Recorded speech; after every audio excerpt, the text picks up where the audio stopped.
My name's Clarissa, and I'm a money sexual. That means I'm only attracted to guys that are f***ing loaded. Hey, you look really pretty. Ew, you look poor. Get away from me, hobo. Get away. We even have our own flag.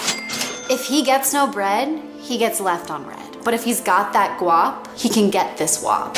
Ooh, you look like you got some nice tatas. I do. You look like you're rich. I am. When I found out Clarissa was a money sexual, I was actually really relieved. Money's really the only thing I have going for me. I don't really have a personality. I just work all the time. Let's just say I know exactly how to satisfy her. Give it to me, Daddy. Yes. Oh, take it all.